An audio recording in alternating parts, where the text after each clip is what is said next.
Assalamualaikum students. Now we are on creative writing topics and we are discussing our last creative writing topic here, that is dialogue writing.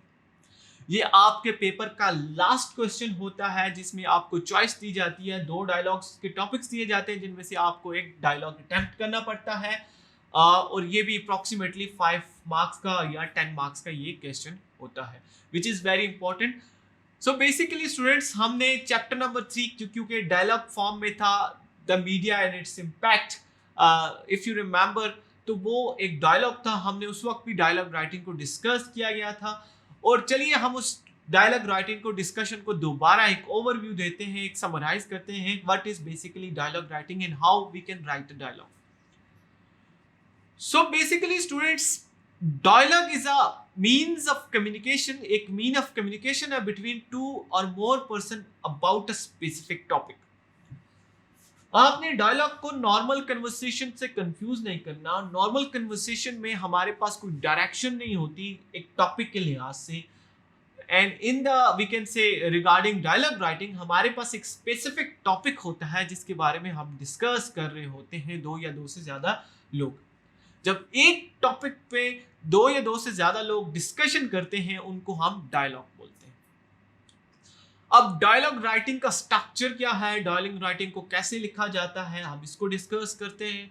Students, first of all तो dialogue writing के लिए statement को observe किया जाता है. For example, आपके paper में आपको स्टेटमेंट आ जाती है कि write a dialogue writing between the two friends about the importance of science subject. अब दो फ्रेंड्स आपस में डिस्कशन करेंगे और टॉपिक उनका क्या है, इंपॉर्टेंस ऑफ साइंस सब्जेक्ट्स, कि साइंस सब्जेक्ट की क्या इंपॉर्टेंस है. सो स्टूडेंट्स, हमने पहले अपने करेक्टर्स को डिफाइन करना है, करेक्टर्स को नेम देना है, वो कोई भी नाम दे सकते हैं. उसके बाद आपने सेटिंग बतानी है कि ये डायलॉग्स एक्चुअली हो कहां पे रहे.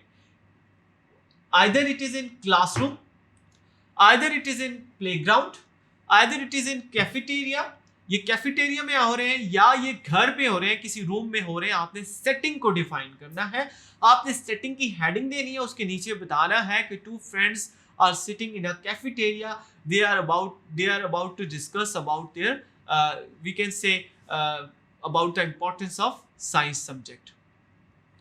अब सेटिंग होगी, अब आपने डायलॉग राइटिंग को स्टार्ट करना है. हमेशा हर एक बंदे की कन्वर्सेशन के लिए एक अलग वी कैन से लाइन से स्टार्ट होता है. जब एक बंदा, फॉर एग्जांपल लेट्स सपोज कि मैं और मेरा कैमरामैन अदनान आपस में एक टॉपिक पे डायलॉग करेंगे और topic can be the importance of recording.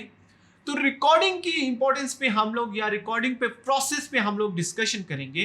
तो डायलॉग हमारा कैसे स्टार्ट होगा, फॉर एग्जाम्पल कोई भी एक कैरेक्टर सबसे पहले ग्रीट करता है, ग्रीट यानी वेलकम करता है या उसको सैल्यूटेशन रिमार्क्स देता है जिसमें अस्सलाम वालेकुम अदनान, हाउ आर यू.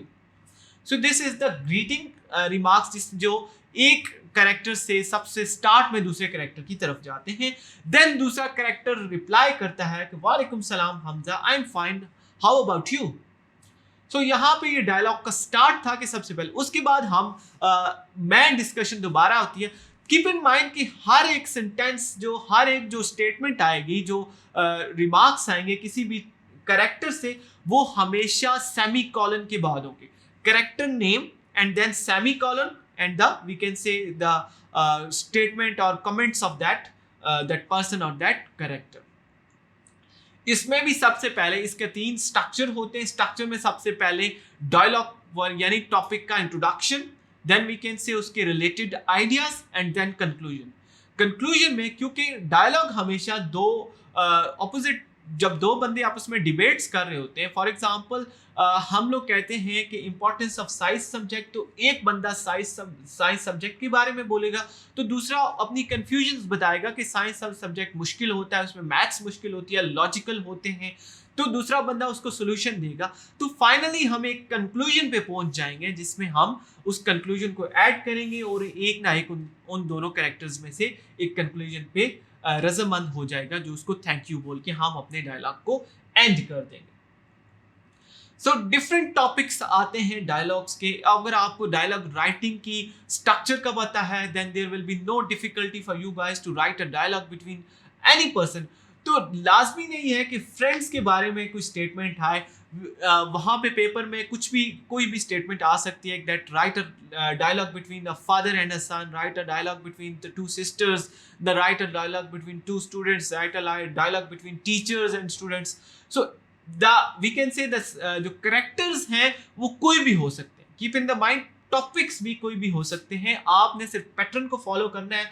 और बॉडी में, क्योंकि आप क्रिएटिव राइटिंग का मतलब ही होता है आप अपने आप से क्रिएटिव करते हैं. Student keep this in mind कि किसी भी चीज़ को आप इंग्लिश में मेरे हमेशा टीचर ये कहते थे कि इंग्लिश में 2+2 4 नहीं होते, वो हमेशा या तो 3 होते हैं या 5 होते हैं.